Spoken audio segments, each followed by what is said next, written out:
泰坦尼克号沉没背后的原因是什么？泰坦尼克号又译作铁达尼号，是英国白星航运公司下辖的一艘奥林匹克级邮轮，排水量46000吨。1909年3月31日在哈兰德与沃尔夫造船厂动工建造，1911年5月31日下水，1912年4月2日完工试航。泰坦尼克号沉没事故是1912年4月14日深夜至15日凌晨在北大西洋发生的著名船难。事发时是泰坦尼克号从英国南安普敦港至美国纽约港首航的第5天。该船当时是世界最大的邮轮。1912年4月14日星期天23时40分与一座冰山擦撞前，已经收到6次海冰警告，但当瞭望员看到冰山时，该船的行驶速度正接近最高速。由于无法快速转向，该船右舷侧面遭受了一次撞击，部分船体出现缝隙，使16个水密隔舱中的5个进水。泰坦尼克号的设计仅能够承受4个水密隔舱进水，因此沉没。关于这艘船沉没的原因，人们提出了许多不同的理论。本文将探讨其中7种。一、整体沉没理论。这种理论认为，泰坦尼克号在撞上冰山后没有损坏，而是整体沉入海中。这种理论认为，船没有分裂，而是完好无损地沉入海底。整体沉没理论是有争议的一种理论。该理论认为，泰坦尼克号在撞上冰山后没有分裂，而是整体沉没。这个理论主要基于船体的结构和设计，以及历史记录中的一些细节。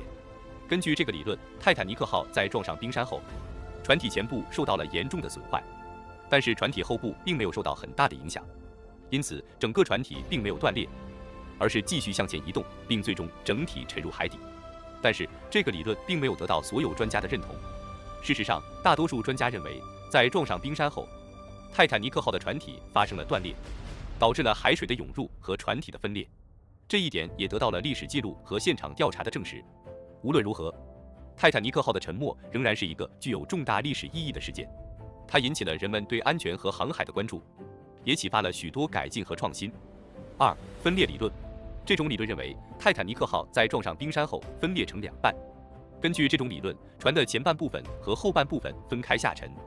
分裂理论是指在泰坦尼克号撞上冰山后，船体分裂成2半，导致船的前半部分和后半部分分开下沉的一种假设。这种理论主要基于目击者的描述和部分证据，但并没有被直接证明。根据这种理论，泰坦尼克号在撞上冰山时，船体遭受了极大的损坏，导致船的前部和后部分离。一些人认为，船的重量和惯性力导致了分裂，因为船前部沉没后，后部因为惯性继续向前移动，导致分裂。另一些人则认为，船的结构设计和建造缺陷导致了分裂。支持这种理论的证据包括目击者的描述。一些幸存者和目击者描述了船撞上冰山后的情景，包括听到巨大的撞击声和看到船体分裂的情景。泰坦尼克号的残骸。在探索泰坦尼克号残骸的过程中，发现了一些支持分裂理论的证据，例如在船体前部发现了几个大型断裂口，这表明船体可能已经分裂成2半。专家的分析。一些专家进行了模拟分析，发现在船撞上冰山后，船体出现了严重的扭曲和变形，这可能导致了船体的分裂。然而，也有一些反对分裂理论的证据，例如，另一种假设，有些人认为，泰坦尼克号是因为船体整体受损而沉没的，而没有发生分裂。这种假设认为，船的船体结构在撞击后发生了扭曲变形，但没有完全断裂。船体结构设计分裂理论假设船体结构设计存在缺陷，但是专家认为，泰坦尼克号的设计是相当先进和科学的。船体结构也经过了充分的测试和验证。综上所述，尽管有一些证据支持分裂理论，但它仍然是一个有争议的问题。对于泰坦尼克号的沉没原因，历史学家和专家们还在继续研究和争议中。3、V 分裂理论。这种理论认为，泰坦尼克号在撞上冰山后以 V 字形分裂。根据这种理论，船的前半部分和后半部分以 V 字形分开下沉。V 分裂理论是指泰坦尼克号在撞上冰山后，船体发生了一种特殊的破裂形式，即船体前半部分和后半部分在中央处以 V 字形分裂，然后分别下沉。该理论最早由美国电影《泰坦尼克号》中的场景描绘而来，但并没有得到历史上的证明。然而，一些人认为这种分裂形式是可能存在的，并且可能会对泰坦尼克号的沉没过程产生影响。根据 V 分裂理论，泰坦尼克号撞上冰山后，冰山的撞击造成了船体前部和后部的不同程度的受损。由于船体前部和后部的结构不同，这种受损造成了2个不同的破裂点，从而导致了船体的分裂。在这种分裂形式下，船体前半部分和后半部分分别以 V 字形破裂，然后分别下沉。这种破裂形式可能会导致船体前半部分和后半部分下沉速度的差异，使得船体倾斜并最终翻转。然而，对于这种理论，也有人提出了质疑。根据泰坦尼克号的设计和建造，船体前部和后部的结构是非常相似的，因此在撞击后受损的程度也应该差不多。此外，泰坦尼克号的船体构造也不太可能出现破裂后以 V 字形分裂的情况。总的来说 ，V 分裂理论虽然在电影中产生了很大的影响，但在历史上并没有得到证明。无论如何，对于泰坦尼克号的沉没原因和过程，我们仍需要继续深入研究和探讨。4. 香蕉皮玻璃理论。詹姆斯·卡梅隆提出的香蕉皮玻璃理论是一种关于泰坦尼克号沉没的解释。这个理论认为，当泰坦尼克号撞上冰山时，船体受到了极大的压力和扭曲，导致船的结构发生了剥离现象，就像剥香蕉皮一样分开。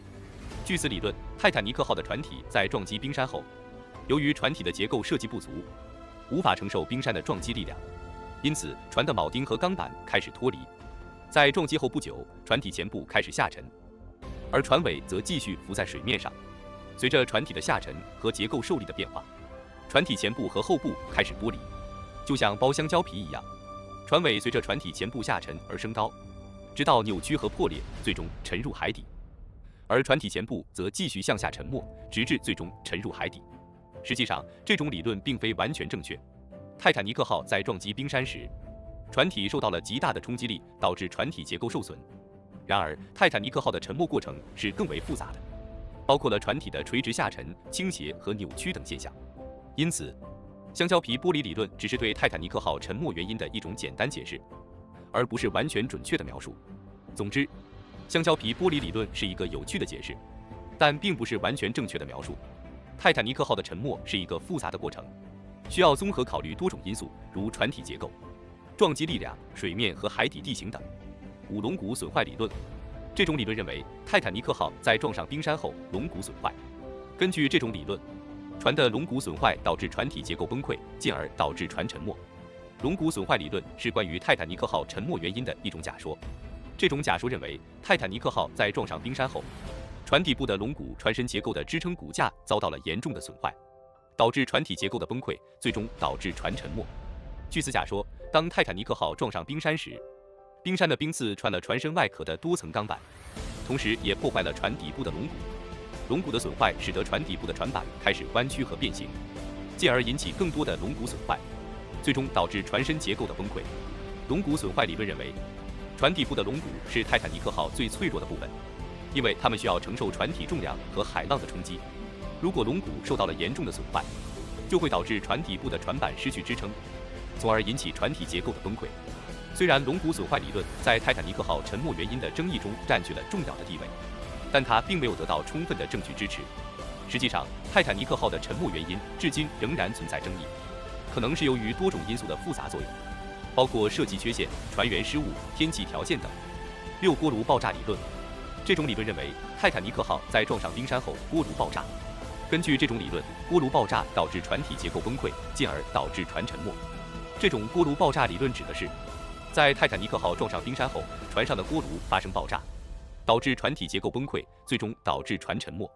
这种理论的支持者认为，锅炉爆炸产生的能量足以破坏船体结构，从而引起灾难性的后果。在泰坦尼克号沉没事件中，锅炉是船上最重要的设备之一，用于产生蒸汽来驱动船舶的蒸汽机。据报道，泰坦尼克号共有29个锅炉，分布在船的前部和后部。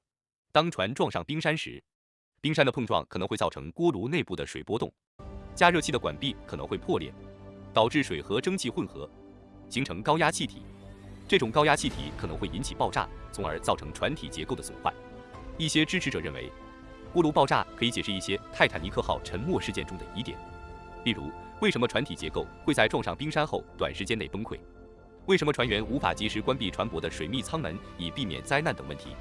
这些问题可能可以通过锅炉爆炸理论来解释。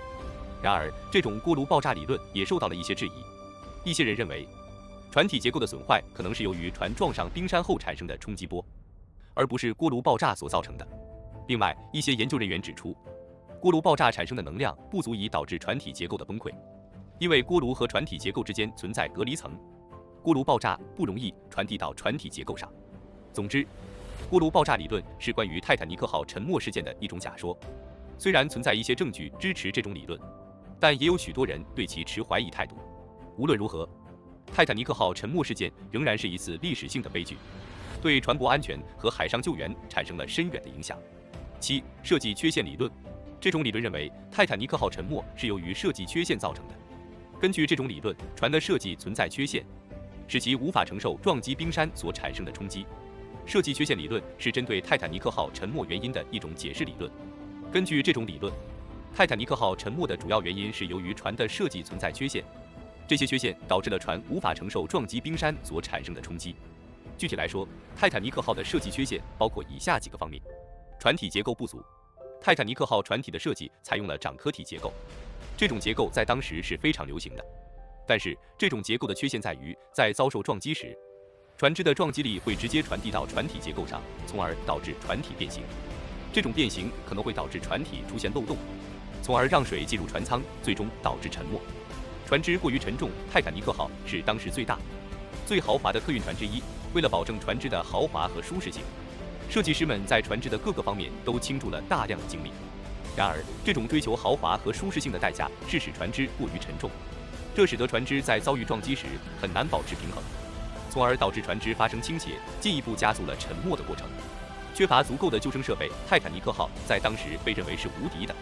设计师们认为船只的豪华和舒适性才是最重要的，因此船只的救生设备并没有得到足够的重视，这使得在船只遭受撞击后，船上的救生设备迅速耗尽，从而导致了更多的人员伤亡。以上这些设计缺陷都是导致泰坦尼克号沉没的原因之一。当然，还有其他因素也会对泰坦尼克号的沉没产生影响，例如船只的航行速度、天气条件和导航误差等。但是，设计缺陷理论作为一种重要的解释理论，为我们理解泰坦尼克号沉没事件提供了重要的参考。以上就是关于泰坦尼克号沉没的7种不同理论，每种理论都有其支持者和反对者，并且目前仍然存在争议。然而，无论哪种理论正确，都无法改变这场灾难造成的巨大损失。